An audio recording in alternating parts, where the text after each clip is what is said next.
Hello అండి. ఇవాళ ఎకోలోలియా గురించి డిస్కస్ చేద్దాం.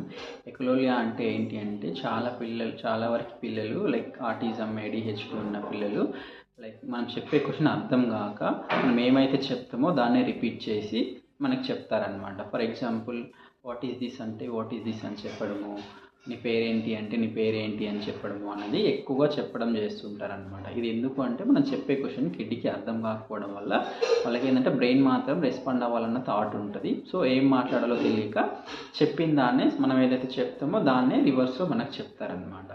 దీన్ని ఓవర్కమ్ చేయడానికి 2 టిప్స్ ఉంటాయన్నమాట. ఫస్ట్లో ఏంటి అంటే ప్రాంప్ట్తో చెప్పడం అనమాట. వర్బల్ ప్రాంప్ట్తో చెప్పడం, స్లోగా రెడ్యూస్ చేస్తూ రావాలన్నమాట.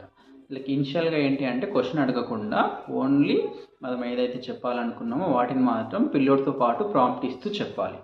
కొంత టైం ప్రాక్టీస్ తర్వాత ఏంటి అంటే మనం ప్రాంప్ట్ ఇచ్చినట్టే చేయాలి, బట్ ప్రాంప్ట్ ఇవ్వద్దు, పిల్లోడితో మాత్రమే చెప్పించాలన్నమాట.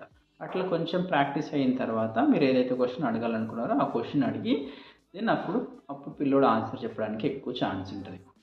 ఈ వీడియోలో నేను ఎకోలోలియా రిలేటెడ్ ఒక రిఫరెన్స్ వీడియో ఒకటి మీకు నేను అటాచ్ చేస్తాను. మీరు వీడియోని చివరి దాకా చూడండి. Bottle, okay.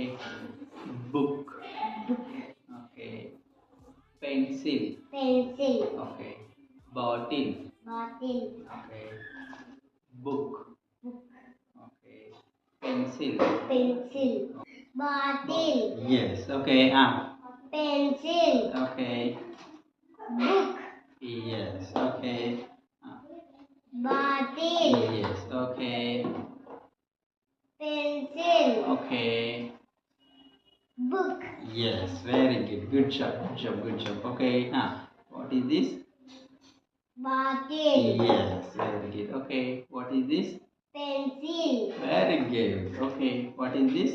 Book, very good, high five. Thank you. చూసారు కదా, ఈ విధంగా మనము బేసిక్ లెవెల్ ఆఫ్ ఎకోలోలియాని రెడ్యూస్ చేయగలిగితే నెక్స్ట్ ఏంటంటే ఎకోలోలియాలో ఇంకొంచెం కాన్వర్జేషన్ హయ్యర్ లెవెల్స్ని ఎలాగో లైక్ ఓవర్కమ్ చేయొచ్చు అన్నది నేను మీకు వీడియోల ద్వారా నేను అప్డేట్ చేస్తూ ఉంటాను. Thank you. మీకు ఏమైనా డౌట్స్ ఉంటే మీరు నాకు కామెంట్ బాక్స్లో కామెంట్ చేయండి, నేను మీకు ఆన్సర్ చేయడానికి ట్రై చేస్తాను. Thank you.